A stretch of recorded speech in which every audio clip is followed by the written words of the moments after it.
السلام علیکم ورحمۃ اللہ وبرکاتہ۔ بسم اللہ الرحمن الرحیم۔ امید ہے کہ آپ سب خیریت سے ہوں گے اور اپنی زندگی ایمان کی بہترین حالت میں گزار رہے ہوں گے۔ آج جماعت سوم اردو کتاب کا سبق نمبر 2 ہے، نعت شریف۔ سب سے پہلے نعت کی کیا تعریف ہے؟ نعت و نظم جس میں حضور اکرم صلی اللہ علیہ وسلم کی صفات، حضور علیہ الصلاۃ والسلام کا شان و مرتبہ بیان کیا گیا ہو۔ اس میں 2 چیزیں ہیں، نمبر 1 پڑھنے سے پہلے، نمبر 2 آئے مزید جانے۔ پڑھنے سے پہلے میں 2 باتیں ہیں۔ پہلی بات، اللہ تعالیٰ نے نبیوں کو دنیا میں کیوں بھیجا؟ اس کا جواب یہ ہے کہ اللہ تعالیٰ نے نبیوں کی اس وجہ سے بھیجا تاکہ یہ انبیاء کرام علیہ الصلاۃ والسلام لوگوں کو ایک اللہ کی طرف بلائے اور دنیا میں جو برائیاں اور نفرتیں پھیلی ہوئی ہے ان کو جڑ سے اکھاڑ پھینکے۔ اس لیے تمام انبیاء کرام علیہ الصلاۃ والسلام نے اپنے آنے کا مقصد سمجھا اور اس کو بھرپور طریقے سے ادا کیا اور تمام لوگوں کو ایک اللہ کی طرف بلانے والی کام کو آگے لے کر بڑھے۔ دوسری چیز ہے، اللہ تعالیٰ کے سب سے پہلے اور سب سے آخری نبی کون تھے؟ اس کا جواب یہ ہے کہ اللہ تعالیٰ کے سب سے پہلے نبی حضرت آدم علیہ الصلاۃ والسلام اور سب سے آخری نبی حضرت محمد مصطفیٰ صلی اللہ علیہ وسلم تھے۔ دوسری چیز ہے آئے مزید جانے۔ آئے مزید جانے کا مطلب ہے کہ ہم مزید کچھ چیزوں کے بارے میں واقفیت حاصل کر سکیں۔ تو اس میں کہہ رہے ہیں کہ نبی کریم صلی اللہ علیہ وسلم کے دادا نے آپ صلی اللہ علیہ وسلم کا نام محمد رکھا، جس کا مطلب ہے بہت تعریف کیا گیا۔ اس میں 2 باتیں حاصل ہو گئی۔ پہلی بات یہ کہ ہمیں یہ پتہ چل گیا کہ آپ صلی اللہ علیہ وسلم کا نام محمد آپ کے دادا حضرت عبد المطلب نے رکھا تھا، اور اس کا معنی بھی ہمارے سمجھ میں آیا، وہ ہے بہت تعریف کیا گیا۔ اس کے بعد نعت کے اشعار کی تشریح۔ اشعار کی تشریح سے پہلے چند خاص الفاظ ہے جس کا سمجھنا ضروری ہے۔ جب ان الفاظ کا معنی سمجھ میں آئے گا تو اشعار کی تشریح میں اور سمجھنے میں آسانی ہوگی۔ پہلا لفظ ہے تباہی، جس کا معنی ہے بربادی، کسی چیز کا نیست و نابود ہو جانا، کسی چیز کا ختم ہو جانا، برباد ہو جانا۔ رحمت، اس کا معنی ہے مہربانی، کرم۔ مقام، رتبہ، درجہ۔ اجالا بمعنی روشنی، رونق۔ گٹا، گہرا بادل، بادلوں کا جمع ہو جانا۔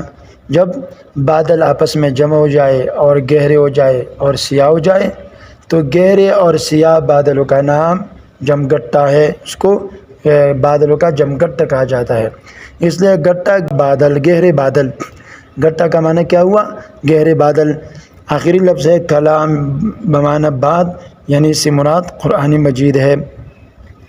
پہلا شعر ہے، بڑی شان والے ہمارے نبی، دلوں کے اجالے ہمارے نبی۔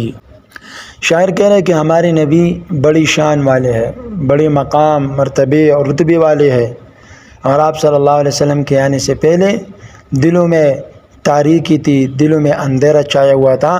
آپ صلی اللہ علیہ وسلم کی وجہ سے دلوں میں اجالا آ گیا، دلوں میں روشنی آ گئی، دلوں میں ایک رونق، چمک دمک پیدا ہو گیا، جس کی وجہ سے دلوں نے ایک اللہ کی عبادت کو قبول کیا اور اللہ تعالیٰ کی وحدانیت کے آگے سر تسلیم خم کر دیا۔ وہ مکہ میں جس وقت پیدا ہوئے برے پوری دنیا کے حالات تھے۔ آپ صلی اللہ علیہ وسلم جس وقت مکہ میں پیدا ہوئی، پوری دنیا ظلمتوں میں، تاریکیوں میں، جہالت اور گمراہیوں میں ڈوبی ہوئی تھی اور دنیا کے حالات بہت برے تھے۔ لوگ چھوٹے چھوٹے باتوں پر لڑتے تھے اور خاندانوں تک اس میں ختم ہو جاتے تھے، لیکن جب آپ صلی اللہ علیہ وسلم دنیا میں تشریف لائے تو دلوں میں اجالا پیدا ہو گیا اور لوگوں سے وہ ظلمتیں دور ہو گئی۔ تیسرا شعر ہے، برائی تھی ہر شے پہ چھائی ہوئی، تباہی تھی دنیا پہ آئی ہوئی۔ برائی ہر شے پہ چھائی ہوئی تھی، چھا جانا، کسی چیز کا دوسرے پر غالب آ جانا۔ شاعر کہہ رہے ہیں کہ آپ صلی اللہ علیہ وسلم کے آنے سے پہلے ہر چیز پر برائی چھائی ہوئی تھی۔ برائی نے، بدکاری نے، بدعمالیوں نے تمام اعمال، تمام چیزوں کو اپنے لپیٹ میں لے رکھا تھا اور سب چیزوں پر اپنے ہونے کو غالب کر دیا تھا، اور دنیا پہ تباہی آئی ہوئی تھی، کیونکہ جب برائی ہر طرف برائی ہو اور لوگ برے کام، برے عادات، برے رسومات میں مبتلا ہو، تو اس وقت پھر دنیا تباہی کی طرف گامزن ہوتی ہے اور وہ ترقی کا نام نہیں لیتی۔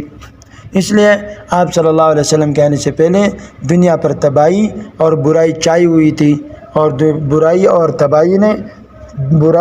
تباہیوں نے دنیا کو اپنے لپیٹ میں لے رکھا تھا، لیکن آپ صلی اللہ علیہ وسلم کے آنے سے وہ تباہی اور بربادی ختم ہو گئی۔ گٹا رحمت حق کے آخر اٹھی زمانے میں تشریف لائے نبی۔ گٹا بادلوں کا جمگٹا، گہرے بادلوں کا جمع ہو جانا، رحمت، کرم، شفقت، حق، سچ۔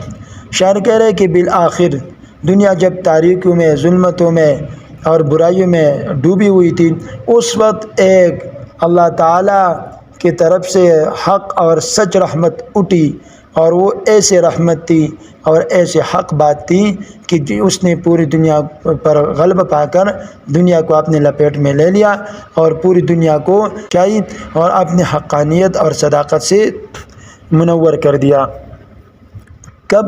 جب آپ صلی اللہ علیہ وسلم دنیا میں تشریف لائے، یعنی آپ صلی اللہ علیہ وسلم کی تشریف آوری ایسی تھی جیسی کوئی گہرے بادل رحمت کی بارش برسا دے اور تمام علاقے کو تر و تازہ کرے اور تمام علاقے کو سرسبز و شاداب بنا دے۔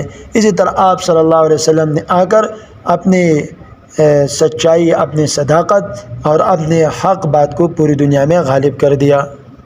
وہ پیارے نبی جن کا اعلیٰ مقام ہوا جن پہ نازل خدا کا کلام، یعنی وہ پیارے نبی حضرت محمد صلی اللہ علیہ وسلم، ان کا مقام بہت اعلیٰ ہے۔ اللہ تعالیٰ نے آپ صلی اللہ علیہ وسلم کو وہ مقام و رتبہ عطا فرمایا جو کسی نبی کو نصیب نہیں ہوا، اور اپنے فضل سے، خاص اپنے رحمتوں سے آپ صلی اللہ علیہ وسلم کو نوازا، اور آپ صلی اللہ علیہ وسلم پر اللہ کا کلام یعنی قرآن مجید نازل ہوا، جو سب سے افضل ترین کلام ہے، جو سب سے افضل ترین کتاب ہے، وہ اللہ تعالیٰ نے آپ صلی اللہ علیہ وسلم پر اتار کر اس کے ذریعے سے لوگوں کو ہدایت تک لانے کا حکم فرمایا کہ اس قرآن کو پڑھ کر، ان کی تلاوت کر کے لوگوں کو سیدھے راستے کی طرف بلا لیجیے۔ زمانے کو دی علم کی روشنی کی تبدیل جس سے ہوئی زندگی۔ آپ صلی اللہ علیہ وسلم نے زمانے کو علم کی روشنی دی، کیونکہ آپ صلی اللہ علیہ وسلم سے پہلے جہالت اور ظلمت ہر طرف چھائی ہوئی تھی، جہالت ہی جہالت تھی، اور لوگ ایک دوسرے کو معمولی باتوں پر ایک دوسرے کے خاندانوں کو ختم کر دیتے تھے، ایک دوسرے سے تعلقات کو ختم کر دیتے تھے۔ لیکن جب آپ صلی اللہ علیہ وسلم دنیا میں تشریف لائے اور اللہ کا کلام لوگوں کو سنا کر صحیح راستے کی طرف لوگوں کی رہنمائی کی، اور اس کلام اور اس علم قرآن مجید کے ذریعے سے لوگوں کی زندگیاں تبدیل ہو گئی، جس طرح صحابہ کرام رضوان اللہ علیہم اجمعین ہیں، جیسے عشرہ مبشرہ، خلفائے راشدین، ابوبکر صدیق، عمر فاروق، یہ سب زمانہ جاہلیت میں بتوں کی پرستش کرتے تھے، لیکن جب اللہ تعالیٰ نے ان کی نجات کا فیصلہ کیا تو نہ صرف یہ کہ انہوں نے ایمان لایا، بلکہ ایمان لا کر پوری مضبوطی کے ساتھ اسلام کا دفاع کیا اور اسلام کو لے کر آگے بڑھے اور لوگوں کو اسلام کی طرف بلانے کا کام شروع کیا۔ اور جب بھی اسلام پر مصیبت آئی، اسلام پر مشکلات آئی، ان حضرات نے سب سے پہلے بڑھ کر وہ جو مشکلات تھے، ان حضرات نے سب سے پہلے بڑھ کر ان مشکلات اور جو تکالیف تھی ان کا سامنے کیا، اور بہترین طریقے سے، بہترین انداز میں ان کا جواب بھی دیا۔ تو ان صحابہ کرام نے کیا کیا؟ اسلام لا کر اس پر ثابت قدم بھی رہے، اور جہاں اسلام پر مشکلات آئی، تکالیف آئی، ان کا بخوبی مقابلہ کیا اور اپنے مال و جان اور تن من کو قربان کر کے اسلام کی دفاع کو اپنے اولین ترجیح بنا دی۔ نبی نے سنایا خدا کا کلام، ہر ایک کو بتایا خدا کا مقام۔ آپ صلی اللہ علیہ وسلم نے لوگوں کو خدا کا کلام سنایا، جو قرآن کریم آپ صلی اللہ علیہ وسلم پر اترا، اس کلام کو لوگوں تک پہنچایا، اور اس کلام اور قرآن مجید کے ذریعے سے لوگوں کی رہنمائی کی اور لوگوں کی زندگیوں میں تبدیلی آ گئی۔ اور آپ صلی اللہ علیہ وسلم نے ہر ایک شخص کو اللہ کا مقام، اس کا مرتبہ بتایا، لوگوں کو بتایا کہ ایک اللہ ہی ہے جو ہمارا خالق و مالک ہے، اور بڑی شان والے ہمارے نبی کہ سب کے نبی ہے ہمارے نبی۔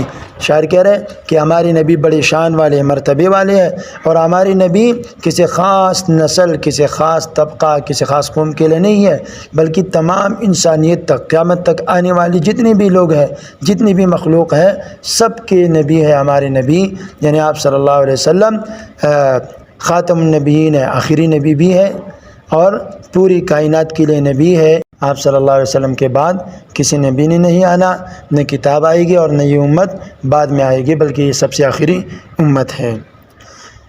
ایک چیز ہے جو اسکرین پر آپ کو نظر آ رہا ہوگا، پڑھنے کے دوران میں نبی نے سنایا خدا کا کلام۔ اس سے کیا مطلب؟ اس کا مطلب یہ ہے کہ نبی نے اللہ تعالیٰ کا کلام یعنی قرآن مجید کو پڑھ کر لوگوں تک پہنچایا اور لوگوں کو سنایا، جس کے ذریعے سے لوگوں کی زندگیاں تبدیل ہو گئی۔ بتائی یہ نظم نعت کیوں ہے؟ اس وجہ سے نعت ہے کہ ہم پہلے پڑھ چکے ہیں کہ وہ نظم جس میں آپ صلی اللہ علیہ وسلم کی تعریف ہو اس کو نظم کہا جاتا ہے، اور چونکہ اس نظم میں بھی آپ صلی اللہ علیہ وسلم کی تعریف کی گئی ہے، اس لیے اس کو نعت کہا جائے گا۔ سب سے آخر میں ہے ہم نے جانا، یعنی اس سبق سے ہمیں مندرجہ ذیل باتیں سمجھ میں آ گئی۔ نمبر 1، نبی کریم صلی اللہ علیہ وسلم کی آمد سے پہلے لوگ برائیوں میں مبتلا تھے، آپ صلی اللہ علیہ وسلم کے آنے سے لوگ برائیوں سے دور ہو گئی اور برائیاں ختم ہو گئی۔ نمبر 2، آپ صلی اللہ علیہ وسلم نے لوگوں کو ہدایت کا راستہ دکھایا۔